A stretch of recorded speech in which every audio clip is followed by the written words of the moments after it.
Om Jnanatirandhasya Jnananjana Shalakaya Chakshurunmilitam Yena Tasmai Shri Gurave Namaha.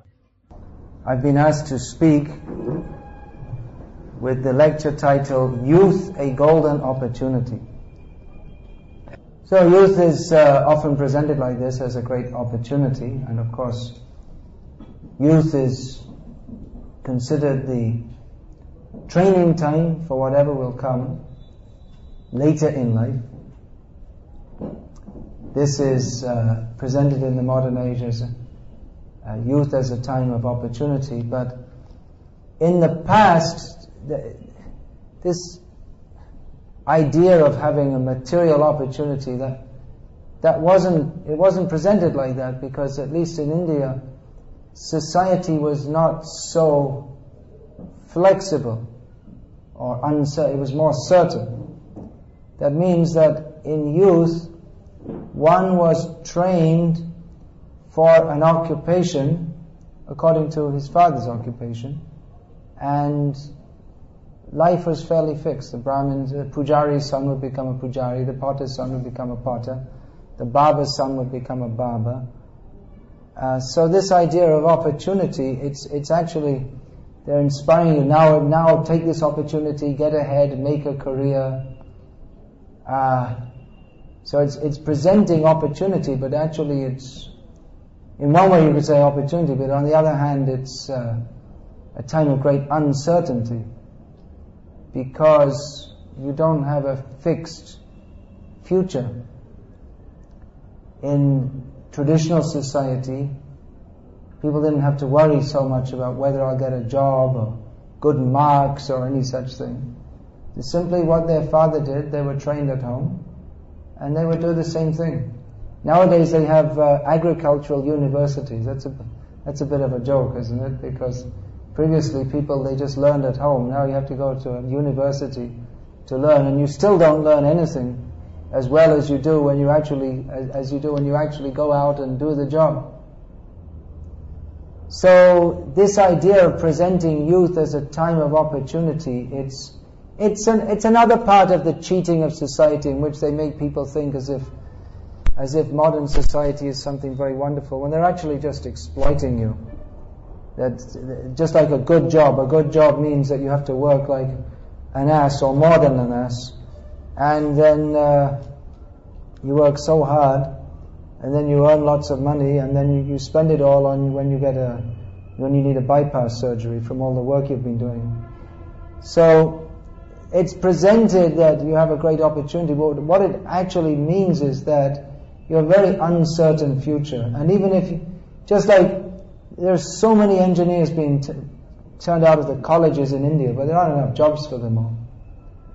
And even whatever they train you in, the technology may just change overnight, and then you're left stranded.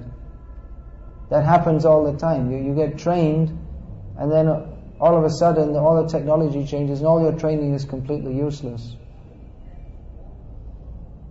So the idea that it's a time of opportunity means there's a great competition on. There's more. There's less jobs than there are applicants. So it's saying it's a great opportunity. But for most people, they say you should have a dream. But for most people, the dream isn't fulfilled. Not everyone gets the job of their dream. Or even if you do, what is the job of your dream? It's just like I said, it's working hard, and that's your whole life, goes in working hard. But people are more or less brainwashed by the modern system into thinking this is how life should be. That we should work hard and get a respected. They make you feel respectable if you have a job and a car and all this kind of thing. But actually, they're just cheating you, because these just like these MNCs, they employ you and they give you a so-called good job, and they give you maybe, I don't know, 20,000 rupees a month or something, if you have a so-called good job. But the work they extract out of you, they make 20 lakhs. So they say, oh, we're giving you a good job, but actually it's not that they care for you. As soon as the job it no longer fulfills their requirement, they'll just throw you out. They're not doing it because they love you. They're doing it because they want to make money. So they're saying, we're giving you a great opportunity, but they're presenting it like that because actually they want to exploit you. The whole society is just one person everyone is trying to exploit everyone else. No one cares for you. These multinational companies, they say, we'll look after you. We'll arrange your insurance, and we'll arrange for your children's education, but they say that they'll look after you, but actually it's the same thing. They want to extract more and more work out of you so they can make more and more billions of dollars of profit. So actually, not only youth, but the whole of human life is a great opportunity, but not on the material platform. On the material platform, the opportunities are very limited. The opportunities are, you can either go to the heavenly planets, which no one does in the modern age because everyone is very sinful, or maybe you can take birth again on the earthly planet, and most likely most people are going to hell and becoming cats and dogs in their next life. So this is the opportunity. They're saying golden opportunity. But actually what ends up, you have a so-called good job and you end up becoming a rat. So this is what's actually happening. They're encouraging you to lead a sinful life. And then you become a cat, a dog, a rat, a pigeon or something like this due to performing sinful activities. So the real opportunity of human life is not to become a so-called progressive software engineer or fashion designer or film star or karate expert or anything like this, because whatever opportunity we may fulfill in this material world, first of all, it doesn't satisfy us even in this life. And whatever we do in this life simply leads to repeated birth and death. So the real opportunity of human life is to get out of this miserable cycle of birth and death. All these career specialists, they're presenting you can have a great job. There's no such thing as a great job. Everything in the material world is miserable. But because they're making so much propaganda, and because we're inclined to believe it, but the actual fact is that everything in this material world is miserable. The so-called good job, or even the bad job, or whatever it may be, it's simply struggle all your life, and then you die. That's all. So what's so great? Even if you're Bill Gates, he also has to die. So President Bush, he has to die. And what will they be in their next life? Something. Not President Bush again. You don't get that opportunity so often. President in this life is a dog in the next life. And those that couldn't become the president, they also become dogs and cats. So people are living sinful lives. They are presenting that there's nothing wrong with eating meat and drinking tea and smoking cigarettes and having sex left, right and center. But the actual result is that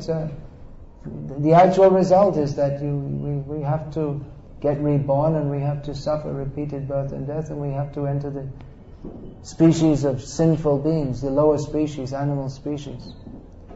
So, considering this, of course you may protest that, well, how can we believe this? Well, we can discuss that also, but just taking it as a hypothetical, let's take it at least as a hypothetical possibility.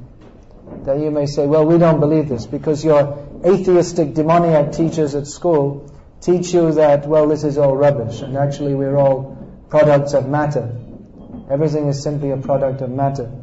So in this way they avoid the whole spiritual question. Although as this drama was suggesting that, well, if everyone's just a product of matter, then why should they, if someone shoots your wife dead, then why should you care? It's just the transformation of chemicals, that's all.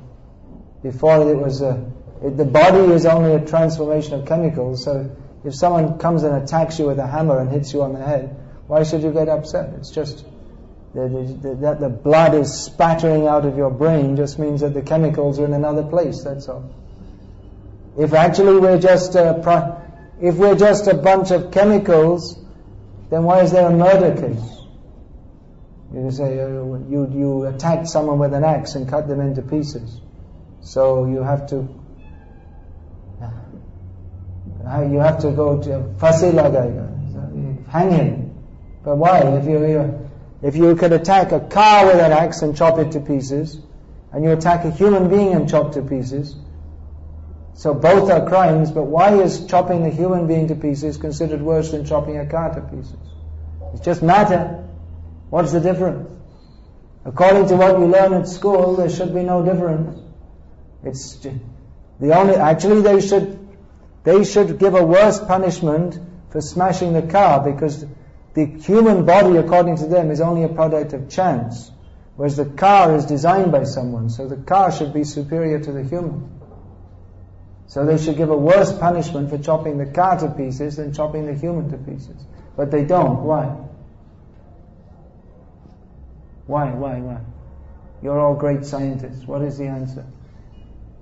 Ever thought about it? Probably not. They don't encourage you to think about things like that, do they? They just encourage you to think that you're a great, highly advanced science student if you don't believe in God and you don't believe in the Spirit. But they never even, they say that, well, that's just all sentimental to believe in the Spirit, but they never even teach you to think about it in an intelligent manner, because actually it's an extremely unintelligent and foolish proposition that life is simply a product of matter. If it was so, then they should be able to produce life. They can't even define what it is, let alone produce it. There's no physical or definition of life. There's a reason for that, because it's not physical. Life is spiritual. Life is a product of the Atma. So anyway, this is a big subject. I won't go too much into that. If you want, we can discuss it more in the questions and answers. But taking it as a hypothesis that, well, maybe all the great spiritual teachers in history, maybe they were right. If we take this so-called scientific hypothesis, I say so-called because they present it as science, that life is a product of matter. They call it scientific, but it's not at all scientific, because scientific means they should be able to demonstrate it, but they've never come anywhere close to demonstrating it, and they call it science, and it's not science, it's cheating. To say that from science we understand that life is a product of matter is simply cheating. Because if it's science, they should be able to demonstrate it, and they can't demonstrate it. So they can say it's our belief, it's our unproved belief. We have nothing, we have absolutely no evidence whatsoever. But they call, we say that life has arisen from matter. And proof? Well, we have some rocks to show you. Well, that doesn't prove anything. We have rocks and we have theories. That's not science. That's called bluffing. And you're so foolish, you believe it. The average Indian student believes Sri Scientist Uvacha. It's in the science book, it must be right. This is not intelligence. Intelligence should be that we understand very deeply. Now they're accusing, you just believe what is written in Bhagavad Gita. But no, we don't just believe it. In Bhagavad Gita it means you have to apply your intelligence to understand it. So if you just accept what the scientist says because he said it, that is called blind faith.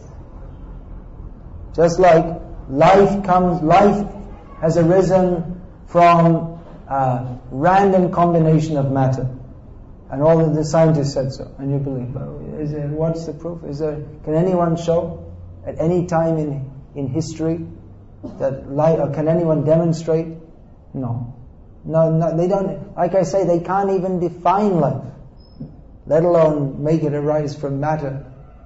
So, if we say that life has arisen from matter, that means that we say that all the great spiritual teachers in history were all fools, because they all spoke about spirit, and according to the so-called scientific theories, there is no such thing as spirit, because everything is simply a product of matter.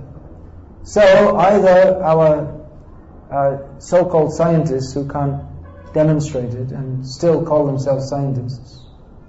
Either they are correct, or all the great spiritual teachers in history are correct. They can't both be right. Of course, there are many scientists who do accept the existence of God also. Now we're just talking, but the atheistic science is most prominent in human society. What you get taught in the schools and colleges is which is coming from the atheistic scientists. Although, like I say, there are many who actually a real scientist, they should accept God, seeing the tremendous complexity of nature, which science just begins to start to study. They should realize that there's a greater power at work here. By scientific study, they should come to the conclusion that there's God. If you take it as a hypothesis that all the scientific discoveries that are made, everything that we see is coming from a supremely intelligent, powerful designer. Everything fits in that theory. The existence of God is it's not outside the scope of science. In fact, everything in science fits that theory very, very nicely. And when you start saying that everything has arisen from chance, then you get so many problems. Irresolvable problems in science.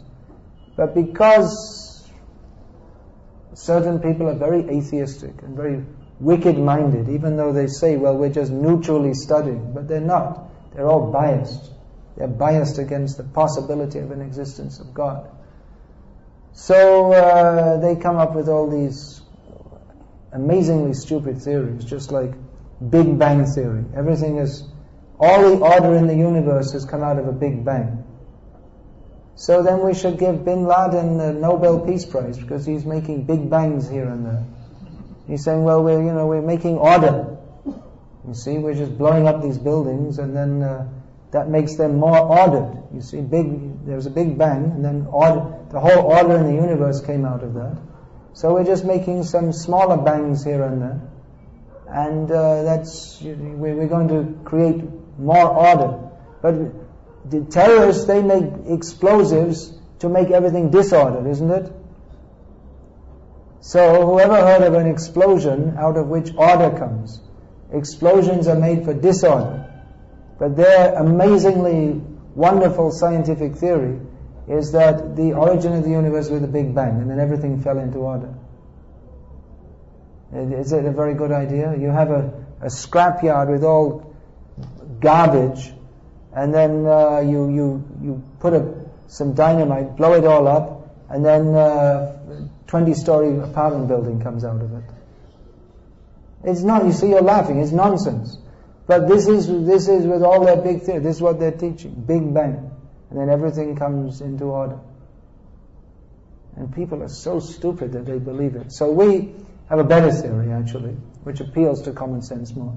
That everything is created by design. If I tell you say, I'm drinking out of this, and you say, well, that looks like a pretty nice dabba. Where did you get it from? Well, you see, we had a garbage heap in the yard, and then there was a big storm one day, and the wind was blowing here and there. And then all the little bits of garbage all came together and made this. Did it make any sense? Here, look. Here's an example. I give this example often. Now, this is a simple steel dabba. Everyone has seen, it's a very common thing. Now, for me to have this and to use it requires, or has been the result of the intelligence and the intelligent activity of many, many people. Just like to make this kind of steel, which is suitable to make this kind of dabba, necessitated so much research, isn't it? How to make such a steel, to extract the iron ore from the earth. First of all, how to find the iron ore, where is it? Is this deposit of iron ore, is it suitable for mining? How to mine it, how to bring it out, how to smelt it with carbon and make exactly the right kind of steel, And then someone has to design this dabba. It's very nicely designed that the lid goes on, and it's just tight enough so it fits nicely. If it was a little bit looser, then it would fall off all the time. If it was too tight, then you couldn't get it off. But it just fits very nicely. And it holds, there's no holes, it doesn't leak. So it's very nicely made. And then the manufacturer had to think, how he can make it in a manner that will be profitable. And then he had to fix, having made it, someone had to design a factory, and then he had to set up a company, register a company, and then they have to find the retail outlets, they have to wholesale it, they have to sell it at a price that the retailers will want to purchase it, and the retailer puts the price up a little bit so he can make his profit, and then I go to the shop and buy it, look at it and say, okay, that looks good, and bring it home and drink a little water. So maybe the intelligence of maybe hundreds of people is behind this. This is a very simple thing, isn't it? How would this compare to even the simplest cell in our bodies in terms of complexity? Nothing like it whatsoever. Even the simplest cell in our body is millions of times more complex than this. And so many different kinds of cells are interacting with each other. And the body is going on. This body interacts with other bodies. And we want to say it all came into being by chance? If I tell you this came into being by chance, then they'd put me in the pagal khana. No one would believe it, right? It doesn't make any sense. It doesn't make the slightest bit of sense to say this has come into being by chance. But then we're going to say that the whole universe, with all its incredibly, even a mosquito is so complex, zillions of times more complex than this. You'll find so many mosquitoes flying around in a cloud. They never collide with each other. We have big 747 jets, but we can't design so nicely that they can all be flying in close proximity and they won't crash. So to say that everything has come into being by chance doesn't seem very plausible, does it? In fact, it's a stupid idea. Only a first-class idiot would believe such a thing. So that's what's going on. We have highly intelligent, educated fools who say that with so much knowledge of science, but they make some basic mistake and say everything has come into being by chance. Which just by a simple example like this, you can understand that it's not possible. Then or even if you say that, they give the example that, well, if you left enough monkeys for enough time in a room with typewriters, then eventually they'd type out all of Shakespeare's works. But they probably wouldn't. They'd probably break all the typewriters. They're not going to sit and type. So, but even then, if you happen to see Shakespeare's collected works, wouldn't you think, you've heard that example, right? It's a common example. They say that if you left enough monkeys in a room with enough typewriters, enough paper for enough time, then by chance they'd type out all of Shakespeare's works. This is an example given to supposedly substantiate evolutionary theory. That, well, if you left enough molecules and then somehow or other, if you left them for enough time, then the creation as we know it would come into place. So that's the example given. But if I presented you a set of Shakespeare's works and told you this was typed by monkeys by chance, would you believe it? Or if you say, well, actually it's a new printing, it's been nicely printed, and then you say, oh, okay, that's all right. But if you say it's been typed by monkeys, you say, come on, what are you talking about? Yeah, we left some monkeys in a room and they were just jumping around and they Hare Krishna. Some scientists turn the sound off? No.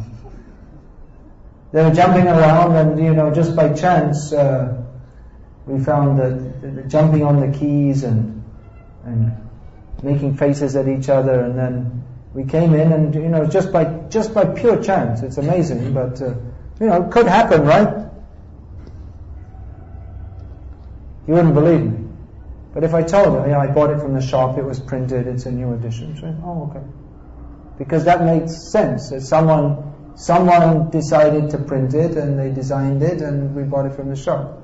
So if I say that everything is coming to being because there's a highly intelligent person and powerful person who designed it all, the whole universe, that makes a hell of a lot more sense than just there was some big bang and then by chance it all came into being. It's actually a lot more scientific. It appeals to common sense that everything has come into being not by chance, but by design. Any example you take, just like these chairs, how are they put in order like this? Well, we just threw them around. We brought the chairs up here. Even that, you have to bring the chairs. It's not by chance that they come up here. The chairs were down there. And then who designed the chairs in the first place? There's so many. But even just to put them here, they were down here. And then how did they get up here in order? Well, we were just throwing them around, and then by chance some came in through the window and they just landed like this. And by chance they all landed up like this. Doesn't appeal to our sense of common sense, does it? But if we say, well, we don't even have to ask, because we know it's quite obvious that people brought them up and put them in line. We don't even question, we don't even think that it could have happened by chance, because it's just so obvious that it didn't happen by chance. We know that, we don't know who did it, but we know that someone or some more than one, some two or three, brought them up and put them in place, because they have a particular purpose, so that all of you could come and kindly sit here. So we don't even imagine that it could have happened by chance that these chairs are here, is it? When we come up here, we don't really think about it much, because we know it's just obvious that it's been done with a particular purpose. Now, imagine you're going along sometime and you see on the side of the road in a field some chairs organized like this, in rows. And you don't usually see it like that in a field. But if you saw chairs arranged in a field, in a row, then you might ask, you would ask, who put them there and for what, isn't it? You wouldn't think that just by chance they came. You'd think that someone must have put them there for a purpose. Now, theoretically, they could have come by chance. That someone was transporting them in a plane and they all fell out over the field. And they all just landed by chance in rows. But if we told you that, you wouldn't believe that either, because how could they be organized in rows? So, if you see chairs in a field, you ask, well, who put them there and for what purpose? You can see there's some order, so you understand that someone must have put them in order for a particular purpose. You don't know who did it or why, it seems a little unusual, but you can understand there must be some purpose. So in the same way, if we see the whole universe, we may not know why it is as it is, but it's intelligent because seeing so much order and design, it's intelligent to consider that it's been designed by someone and made by someone with a particular purpose. Makes sense, doesn't it? If we say, well, it's just here by chance, it doesn't appeal to our sense at all. If we say this has come into being by chance, or a collection of Shakespeare's books by chance, we'll never accept it. Although the whole universe is, not to speak of the whole universe, even one mosquito is practically unlimitedly more complex than a steel double. So it's actually very intelligent to consider that there is a controller, there is a supreme controller, there is a supreme designer, and there is a purpose. It's not by chance. This by chance theory, for a start, it doesn't make any sense, which means it's foolish. And another thing, it's misleading people into atheism. Because the real opportunity of human life is not to become an engineer or a pilot or Shah Rukh Khan II. That's not the purpose of human life. The purpose of human life is defined in Srimad Bhagavatam. Labdhasu durlabhamidam bahusam vadanti manusham artadama nityam apiha dhera turnam yatetana patedanam ritya yavan nishriyasaya vishayakalu sarvatasyat. This is a very important instruction of Lord Krishna, which if you haven't heard it, then you have missed the opportunity of human life. Lord Krishna says that we have now attained the human form of life, which is very rare. Because if we consider, there are so many species of life. What's the population of Belgaum? It's about what, 5-6 lakhs, something like that? That's the human population. What's the mosquito population? At least 5 or 6 crores. Must be. So, and that's not only mosquito, there are so many different species of life. The human form of life is very rare, but only in the human form of life do we have the golden opportunity to inquire into the purpose of life and get free from birth and death. So this is the getting free from birth and death. This is the actual opportunity of human life, which a really intelligent person should take, understanding we don't have much time. This body is not going to last long. We turn out opportunities, become an engineer, become a doctor, this, that. But there's no guarantee that we'll see the sun tomorrow. We can leave the body at any time. But considering that we may have some time, even then it's not very much. With every year that passes, we feel it seems to go quicker. I remember when I was like 5 years old, I was thinking, how can I possibly be 10 years old? It seems like such a advanced age, because twice as old as the 5 years I had. And when I was 10, I was saying, what's it like to be 20? And it's like already grown up, and I'm just like a child at 10 years old. But now I'm almost 50, and then I can just see 1 year coming and going, and I'm not going to be here very long, even if I do live to be, say, 70 or 75 or 80. Not much time left. The years are going, 1 year goes like that. So, yeah. Time is passing on. You too. Become a human next time. Better. Lucky to be in the Krishna temple and hear the kirtan all the time. So, life is passing on, but we have the opportunity in the human form of life to inquire into what is the meaning of life, which is not possible for the mosquito or the lizard or the dog or the cat, nor for the foolish human being. The foolish human being who's interested in movies and the golden opportunity, cricket matches and the foolish opportunity to become yet another foolish, career-oriented person without any question, without any spiritual predilection, without asking what is the purpose of life. Such people, they do not inquire into the real question of life. Who are we? Where have we come from?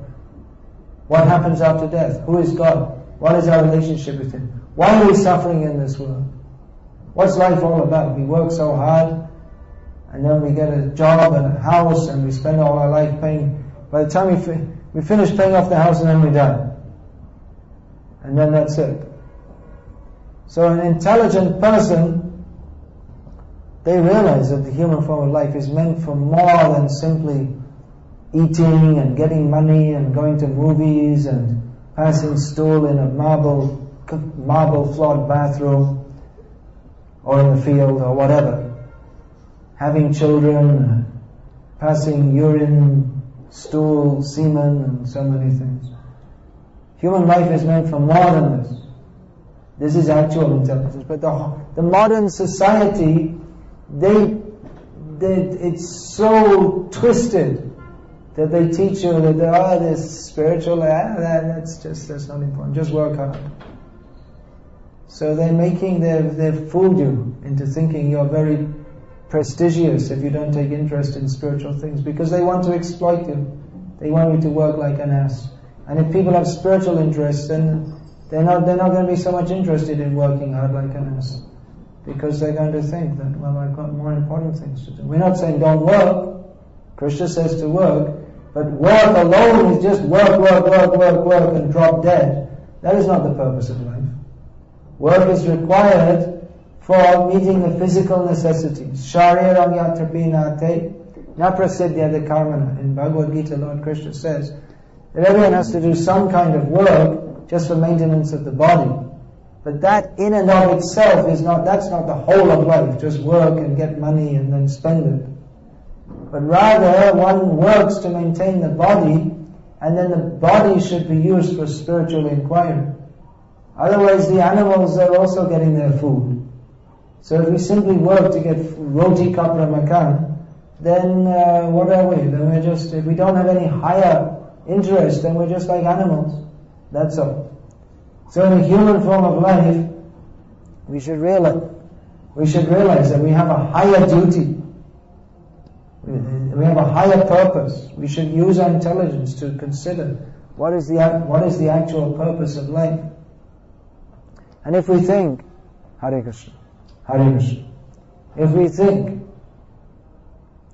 that, well, I have to enjoy myself, then Lord Krishna says that, well, that opportunity, Hare Krishna, which scientist designed this? Then we had the opportunity in so many species of life. We already so-called enjoyed our senses, as a cat, as a dog, as a camel, as a fish. So if we think I have to enjoy myself, well, we already did it. And we can do it again in future. If our goal of life is just to have sex, then we can become a pigeon in the next life. Because the pigeon has sex several times a day. We don't have that much energy in the human form of life. Or if we think I'd like to eat all different kinds of food, then you become a pig. A pig has good eating capacity. We can eat. If you work hard physically, which most people don't in the modern age, then you can eat maximum 3 or 4 times a day. But the pig, Hare Krishna, the pig has good digestive capacity. What you don't digest, he digests. Means you pass it out and he takes it in. That's pig life. Good digestion. He likes the flavor too. So if our goal of life is simply eating and sleeping you like to sleep too much, then you can become a bear. Some species of bear, they sleep for 6 months a year. No need for a comfortable bed. So, human life is not meant for eating, sleeping, fighting, mating. Human life has a higher purpose. In human life we have the opportunity to understand who we are. We are not the body is temporary. But we are eternal spirit soul. We are part and parcel of Krishna. We are His servants. We are meant to be happy eternally. We're not meant to struggle in body after body after body. Sometimes as a human being, sometimes as a cat, sometimes as a dog, sometimes as a fish, sometimes as a turtle. We're not meant for that. So we should take this opportunity, this golden opportunity, to understand Krishna by the process of Bhakti Yoga and get free from birth and death. You may think, well, what about my studies and my career?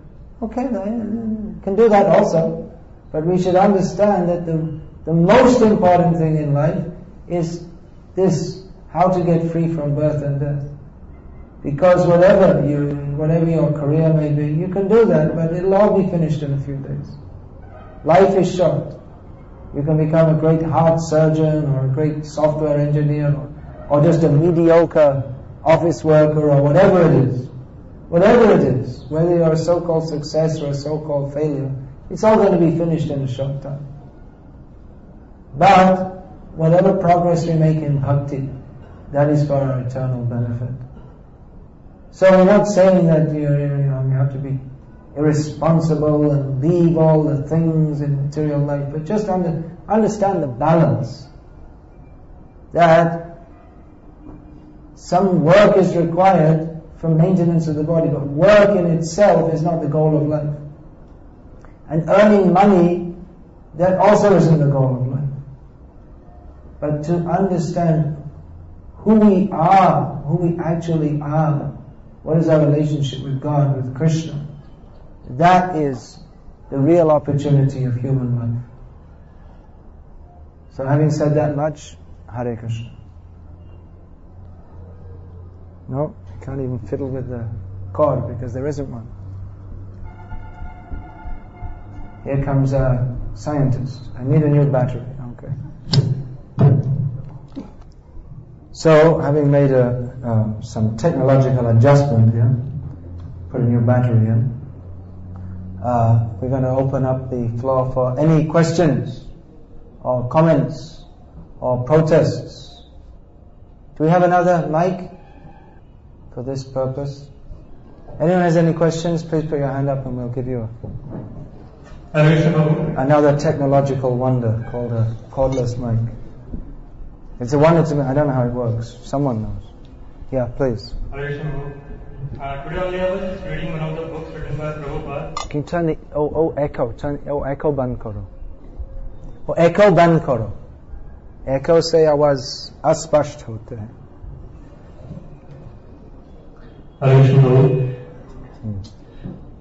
Today only I was reading one of the books by Prabhupada, The Science of Self-Realization, in which a dialogue was given between Srila Prabhupada and Father Emmanuel.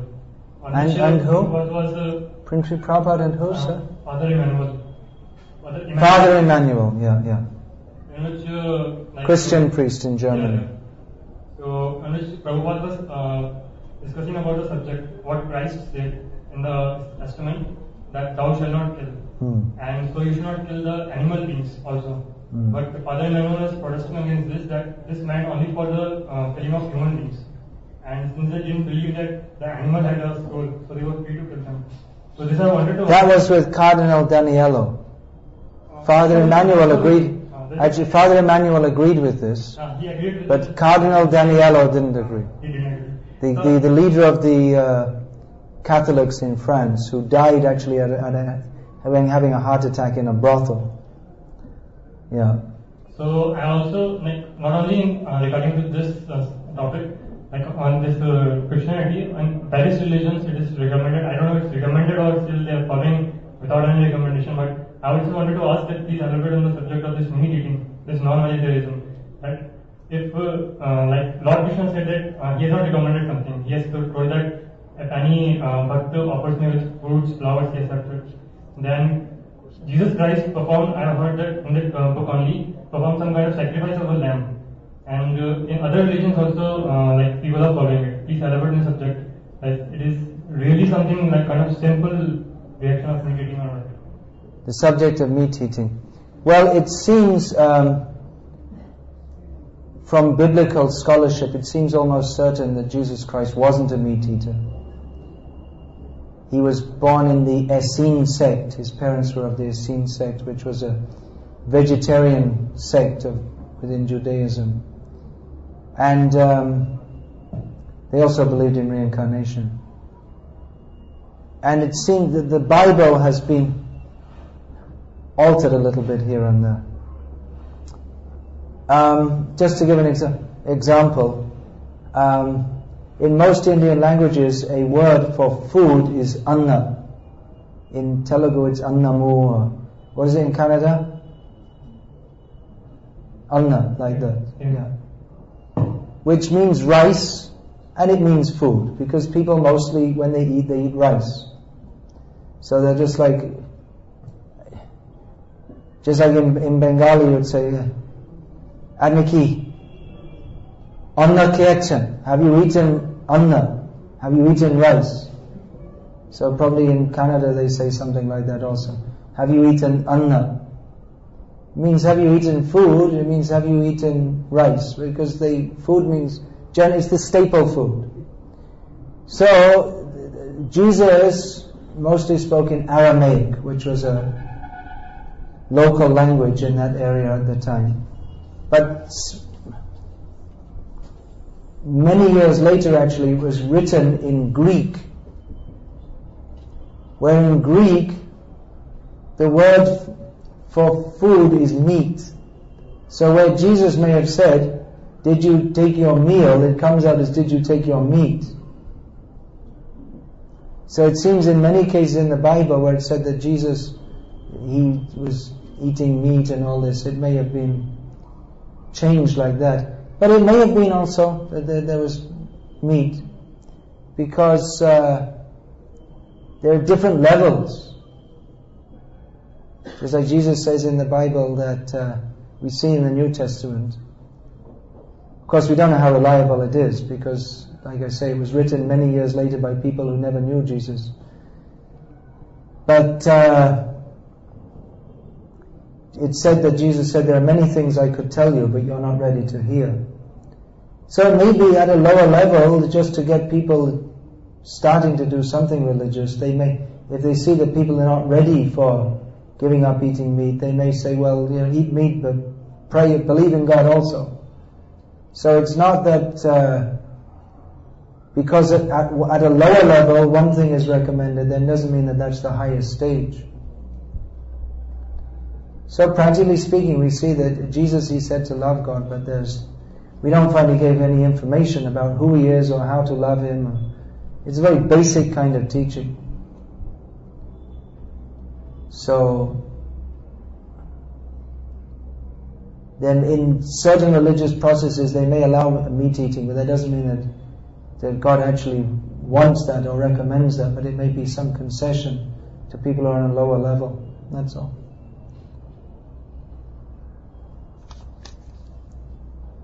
What is say about Hindu religion? The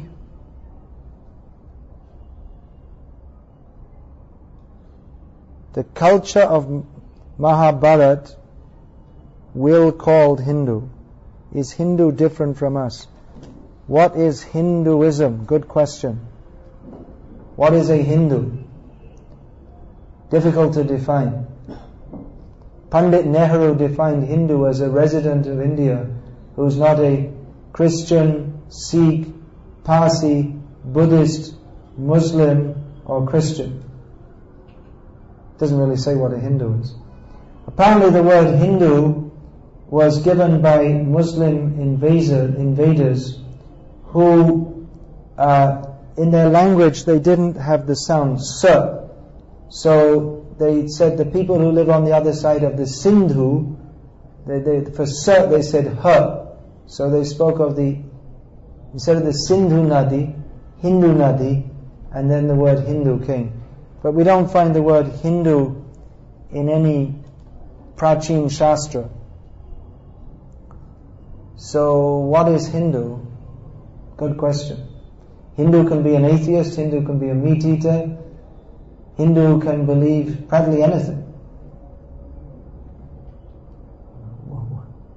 But Krishna doesn't tell us to become a Hindu, he tells us to always think of him, become his devotee, surrender to him. So this is Atma Dharma.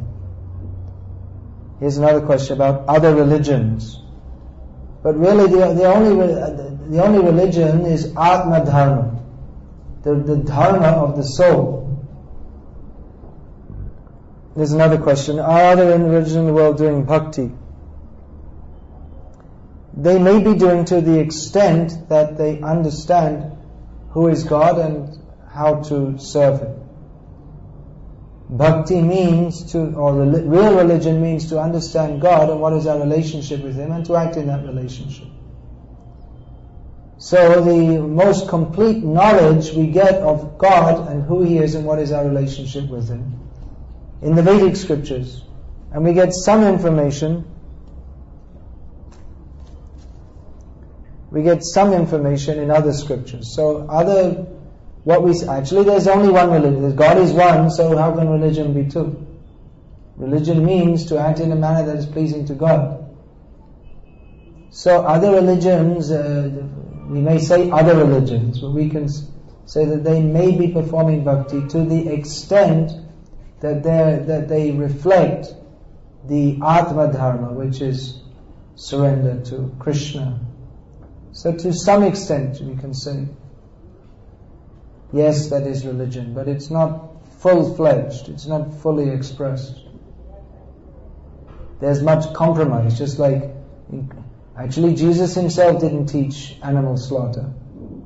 They say the Prince of Peace, and then how the Christians, they're running slaughter, it's a slaughterhouse religion. So, that's not a very high level, we can say like that. If a person is enjoying his life without believing any spirituality or God, does he need to believe in God when he is happy without believing in God? Yeah, you can go on without believing in God and be happy. The only thing is you have to die and go to hell. So what is your happiness? You can say, I don't believe in God, but by not believing in God, does that mean that God doesn't exist? You can say, I just go on the street and grab some woman and rape her, and I'll enjoy myself, I don't believe in the government. And then the police come and arrest you and say, well, I don't believe in it. It doesn't matter. We don't care whether you believe in us or not, you're under arrest. So whether we believe in God or not, God is not a product of our belief. The laws of nature are there. The laws of karma are there. So you may say, I'm enjoying, although actually no one's enjoying in this material world. You can say, I'm enjoying. You have to suffer old age, death, rebirth. So you can say, I don't believe, I'll do as I like. But we are not the controllers. We are under control. We are controlled by time. We cannot stop death. We cannot stop old age. We cannot stop the reactions of our sinful activities. So it's intelligent to recognize that we are not the controllers, we are controlled. And to see who is the ultimate controller. If you think, I'm enjoying, I don't need to surrender. So, but we are controlled. So, we may say, I'm enjoying, but then we have to suffer because of that so-called enjoyment, sinful life. You said the purpose of life is to be free from birth and death. Does it mean that we should not have any other goals in life for self-improvement? Well, we should understand what self-improvement is. You may think, well, I'll be, like I say, become a doctor, an engineer, a big businessman. But it's something like this. Someone's driving a car towards a big brick wall. And as you're driving, you're adjusting the seat very nicely so that it's very comfortable. You're combing your hair so that you look very nice. You're adjusting the mp3 player, so the music, just to the music you like. And everything, I'm just making nice arrangements. So I can sit in this car very comfortably, listen to the music nicely, have my hair combed nicely, seat adjusted nicely. But in a few seconds you're going to smash against the wall. So, self-improvement, I'll become a doctor, I'll become an engineer, I'll become famous, but in a few seconds, smash, death is going to come. So why don't we prepare for that? Real self-improvement means to prepare ourselves that we don't have to take birth again. If, as we're heading towards disaster, we're concerned what our hairstyle is, that is foolishness. We should understand what self-improvement is. Real self-improvement. So anyway, if you want to be a doctor or engineer, you can do, but you shouldn't think that don't overestimate it. It's not that important. If you're a great doctor, but then in your next life you become a worm in stool, and then in millions of lives you go, or you're unemployed and people call you a failure, but you develop bhakti and go to Krishna. That's the real success of life. Not what foolish people say. That's not actual success. A gang of fools, what do they know? Most people in this world are foolish because they think that we only have to act for here and now. That is foolishness. So why should we be so concerned with the propositions of various foolish people? What is the eternal soul? Good question. Whoever asked this question, please purchase Bhagavad Gita as it is, in which the soul is described in detail.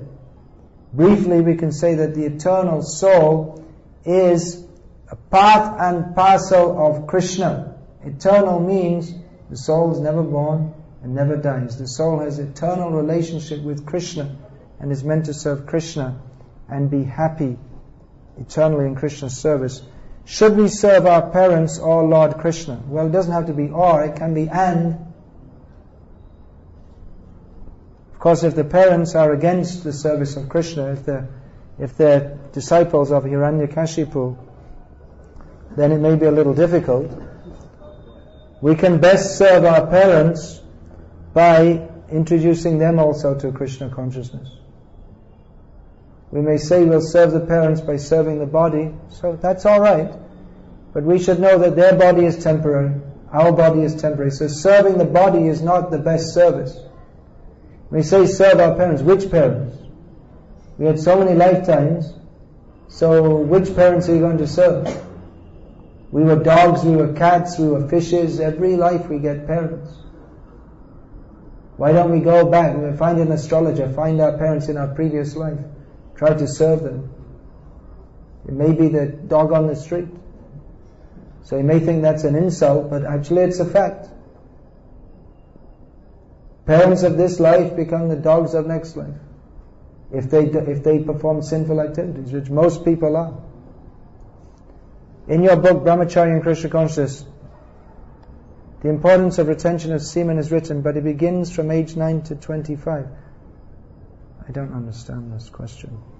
Is it too late for us? Well, it's never too late to chant Hare Krishna. That's the most important thing. In life there is no importance for career, then how should we lead life?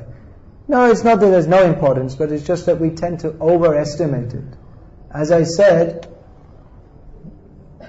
you can do some work, but we shouldn't think that becoming a so-called success is actually so very important. We need to do some work so that we can live in this world, so that we can execute Krishna consciousness. But the whole modern society, you have to be a success, you have to be numero uno, you have to be so great and wonderful, but they're putting too much emphasis on it. Really, we should live simply without too much anxiety. This whole idea, I have to be a success, just puts everyone in anxiety throughout their whole life. From the young age, that the children at age 3, they're sent to pre-kindergarten. And then there's pressure from the beginning of life, you have to be a success. All their life, they're simply working to be a success. Then they get a heart attack and die from the strain all their life. So why so much stress on this? Not necessary. You can have some job, it's alright. Whether hell or heaven is a place or a state of mind, both actually. One can be in a very nice place, but be in hellish consciousness. But there is actually also a place, hell, and a place heaven. And even on this planet we see hellish existence. Just like the worm in stool, it's a hellish existence. Which is best, to serve Krishna in this world or in, Vaikuntha Dham? Well, we don't have much choice at the present time. We're not in Vaikuntha, so we'd better start here. To which we give preference, whether for dharma or karma. Dharma. Karma without dharma is sinful life. Are we agree with Hind? What is this? If yes, why conversion is going on? I don't understand this question. What is this? Are we agree with Hind? Who wrote this?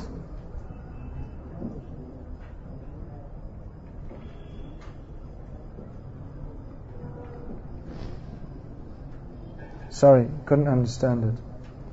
Whenever we face in country little concession, terrorist attack, as per Bhagavad Gita or Mahabharata, they should struggle for it. So we shall do some...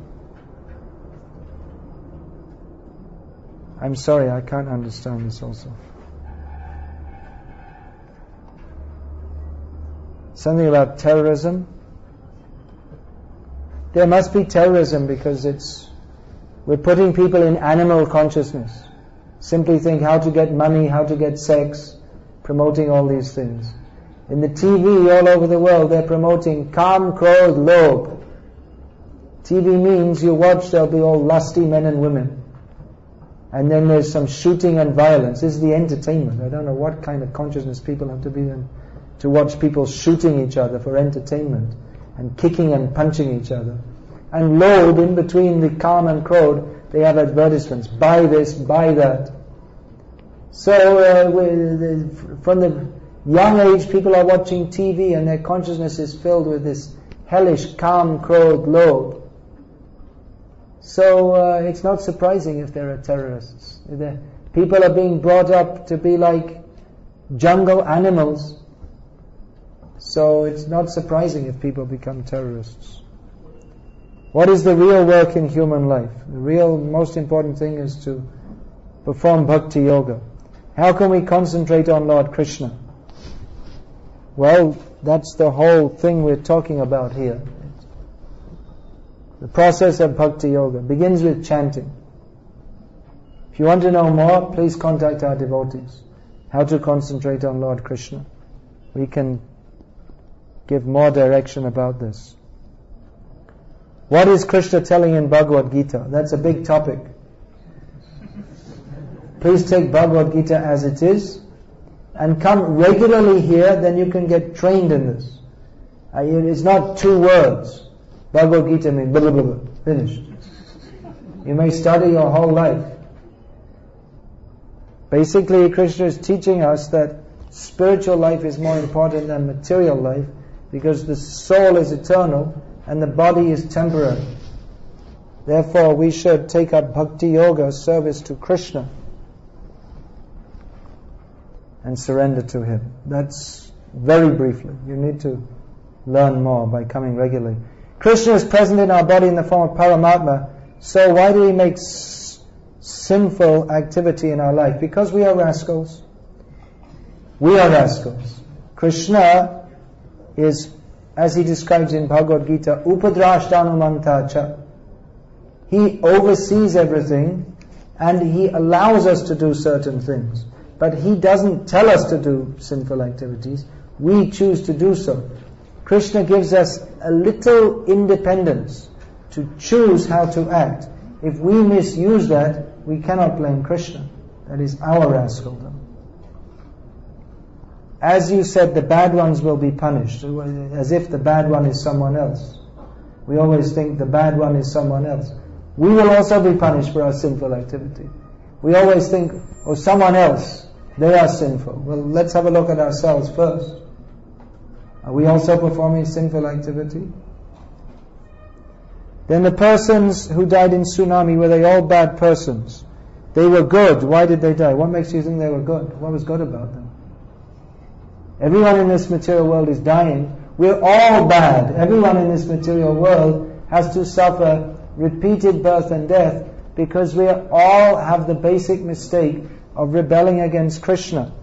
So, whether you die in you see people died in a tsunami. They didn't die in a tsunami, they would have died anyway, isn't it? Everyone has to die. So, yes, basically everyone in this material world is in a bad position. We suffer repeated birth and death because of our sinful desires to enjoy separately from Krishna. So, no one is innocent. Everyone is sinful. That's the fact. What is Shanti? When can it be achieved? Well, the first thing is stop watching TV. There's no Shanti if you watch TV. Not possible. That's a start. Turn off the TV and chant Hare Krishna. Then you can get Shanti. But you can't get Shanti if you have Kam, Krodh, Lobh coming in through your eyes and ears. How is it possible? It's ridiculous even to ask. So that seems like the end of the questions, and let's chant Hare Krishna. More questions. Okay. Yeah, ask away. When Lord Buddha himself was an incarnation of Lord, then why did he reject all the Vedic philosophy and all the Lord, that there is no Lord? That was for a particular purpose. Just like Lord Jesus, he didn't teach everything all at once. He gave some basic indication. At that time, when Lord Buddha came, in the name of the Vedas, people were killing animals. So people were in very sinful consciousness. He could have said, don't kill animals, but they were in such sinful consciousness that he said, then we reject the Vedas. And because we reject the Vedas, and along with it, animal killing. So it was for a particular purpose. Because people were in such low consciousness at that time.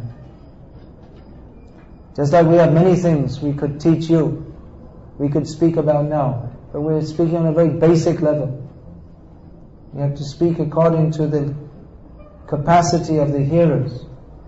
If we were to talk just now about very high levels of bhakti, that wouldn't be appropriate, because we have to explain to you what are the basic principles. So the speaker has to speak according to the level of the hearer, and if they're on an extremely low level, as they were at the time of Lord Buddha, then maybe some emergency teaching has to be introduced also. But that doesn't mean that that's permanent truth that he spoke. So we'll chant Hare Krishna for a few minutes. Please chant with us.